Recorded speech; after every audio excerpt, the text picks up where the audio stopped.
మాట్లాడిన హాస్టల్లో అయింది అని. ఎస్, హాస్టల్లో ఏదన్నా అయితే ఖచ్చితంగా మీరు అక్కడ ఎమ్మెల్యేనే, నేను అక్కడ ఇన్ఛార్జిగా ఉన్న వాళ్ళకి ఏదన్నా అయితే కావద్దనే కదా మనం అందరం మొత్తుకునేది. ఎవరైనా ఇప్పటికి కూడా ఈ వేదిక ద్వారా కావాలని కానీ నెగ్లిజెన్స్ ద్వారా కానీ పిల్లలకు హాని చేస్తే ఖచ్చితంగా కఠినమైనటువంటి చర్యలు తీసుకోబడుతుందని ఆయా వార్డెన్లకు, ఉద్యోగులకు, అక్కడ బాధ్యత తీసుకున్నటువంటి ప్రిన్సిపల్స్కి అందరికి కూడా హెచ్చరిక చేస్తూ ఉన్నాము. కాబట్టి విద్యార్థులకు అంబేద్కర్ ఓవర్సీస్ స్కాలర్షిప్ ఏదైతే ఉందో తొందరగా ఈ సెలక్షన్ అయింది, ఇప్పుడు తొందరలోనే వాళ్ళందరికీ కూడా ఈ యొక్క ఫలాలు అందుతాయి. 167 కోట్లు రిలీజ్ చేసినాం, పెండింగ్ లేదు. మీ ప్రభుత్వాలలోనే పెండింగ్ పెట్టిపోయారు అన్నీ, కానీ మేము క్లియర్ చేసుకుంటూ వస్తున్నాం. ఇది ముచ్చట.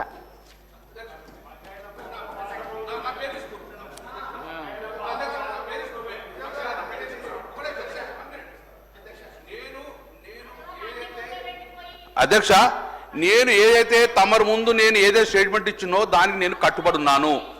నిన్న మార్నింగ్ 12 గంటలకు కూడా నాకెవరు చెప్పరు, కమిషనర్ చెప్పారు. కాబట్టి వెబ్సైట్ ఓపెన్ చేస్తే 12 గంటలకు రిపోర్ట్ డౌన్లోడ్ చేసింది మీ దగ్గర ఇచ్చిన అధ్యక్ష. అందులో ఏ ఒక్కరు సెలక్షన్ కాలేదు, 2020 నుంచి ఏ ఒక్కరు సెలెక్షన్ కాలని చెప్పి మీ ప్రభుత్వ వెబ్సైట్ చెప్పారు. నాకు తెలియదు, మరి అర్ధరాత్రి మళ్ళీ లిస్ట్ అవ్వాలని చెప్తే నాకు తెలియదు. కానీ క్లియర్గా నిన్న మధ్యాహ్నం 2 గంటల వరకు కూడా గవర్నమెంట్ పోర్టల్లో ఉన్న డౌన్లోడ్ చేసిన ఒక్క బీసీ, ఒక్క ఎస్టీ, ఒక్క మైనార్టీని కూడా ఇంతవరకు సెలక్షన్ చేయలేదు, ఒక్క బ్రాహ్మణ సెలెక్ట్ చేయలేదు. కాబట్టి దేనిని కట్టుబడి ఉన్నాను. దానికి సీతక్క గారు క్లారిటీ ఇవ్వాలి. ఇస్తామని చెప్పాలి, కట్టుబడి ఇస్తారు. ఇంతవరకు పోనీ అది అనౌన్స్ చేస్తే పేర్లు ఇవ్వండి. మీరు ఎంతమంది పేరు అనౌన్స్ చేసిండో ఇవ్వండి. ఇప్పుడు ఉంటాం మేము. గంగుల కమలాకర్ గారు 15 నెలల అధ్యక్ష. మా ఆవేదన వినరా అధ్యక్ష? మా ఆవేదన వినరా? మంత్రి గారు స్పష్టంగా జవాబు చెప్పినారు. సరే, క్లారిటీ ఏంటి అధ్యక్ష? అధ్యక్ష, ఫైనల్ గా ఈ బీసీ, ఎస్సీ, ఎస్టీ, మైనార్టీ యొక్క నిధులు మొత్తాలు కూడా ఫస్ట్ ఫేజ్ కానీ సెకండ్ ఫేజ్ కానీ ఎంత లోపల క్లియర్ చేస్తారు? ఖచ్చితమైన డేట్ మీ ద్వారా గౌరవ మంత్రి గారు అనౌన్స్ చేయాలి. తర్వాత Jio number 10 important. Jio number 10 పక్కకు పెట్టకండి, దయచేసి దీన్ని ఇంప్లిమెంట్ చేయండి. స్వదేశంలో ఉన్న కూడా విద్యార్థులకు ఐఏఎం కాలేజీలో చదివే అర్హత ఉంటుంది. కాబట్టి ఒక్కొక్కరికి 2 లక్షల రూపాయలు కూడా మంచి పథకము. దీని కూడా ఎంత లోపల మీరు పథకాన్ని ఇంప్లిమెంట్ చేస్తారో గౌరవ మంత్రి గారు ఇంపార్టెంట్ ఇష్యూ కాబట్టి, బడుగు బలహీన వర్గాలు చెందిన ఐటమ్ కాబట్టి, క్వశ్చన్ కాబట్టి గౌరవ మంత్రి గారు డైరెక్షన్ ఇవ్వాలని చెప్పి గౌరవ మంత్రి చెప్పాలని చెప్పి నేను కోరుతున్నాను అధ్యక్ష. గౌరవ మంత్రి క్లియర్ చేసిన లిస్టు కూడా ఇస్తా ఆయనకు. ఎంతమంది పాత పెండింగ్ క్లియర్ అయినాయో విత్ నేమ్స్ ఇస్తాం సార్. అది కూడా మీకు ఎస్సీ, ఎస్టీ, బీసీలు ఎవరెవరు కావాలో మొత్తం డీటెయిల్స్ ఇవ్వడం జరుగుతుంది. ఆల్రెడీ శాంక్షన్ చేసినాక, శాంక్షన్ కాకుంటే వాళ్ళ లిస్ట్ అవుట్ కాకుంటే కాలేదని చెప్తా.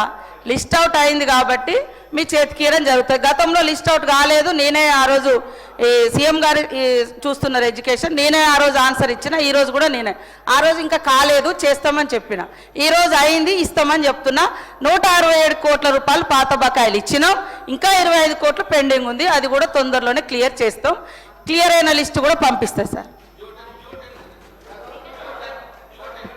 జియో 10 కూడా తప్పకుండా నేను మా విద్యాశాఖ మంత్రి గారు, సీఎం గారే ఇప్పుడు చూస్తూ ఉన్నారు కాబట్టి వారి దృష్టికి తీసుకెళ్ళి తొందరలోనే మీకు ఆన్సర్ చేయడం జరుగుతుంది అధ్యక్ష.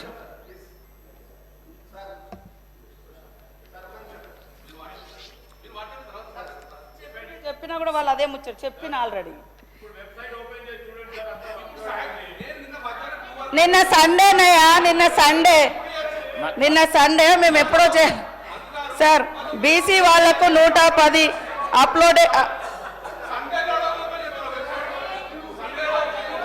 అప్లోడ్ అయినాయి సార్, అప్లోడ్ అయినాయి ఆల్రెడీ. నేను చెప్పిన సంఖ్య ప్రకారం ఇప్పటి వరకు బీసీ సంక్షేమ శాఖలో 310 మందికి చేయడం జరిగింది. గతం కంటే ఎక్కువ డబుల్గా సీఎం గారు అన్ని ఎస్సీ, ఎస్టీ, బీసీ, మైనార్టీలది వాళ్ళ అప్లికేషన్స్ ఆధారంగా, వాళ్ళ రిజర్వేషన్స్ ఆధారంగా అన్నీ కూడా తీసుకున్నారు. పేర్లు పెట్టేస్తాం సార్. అంత ఆతృత పడాల్సిన అవసరం లేదు.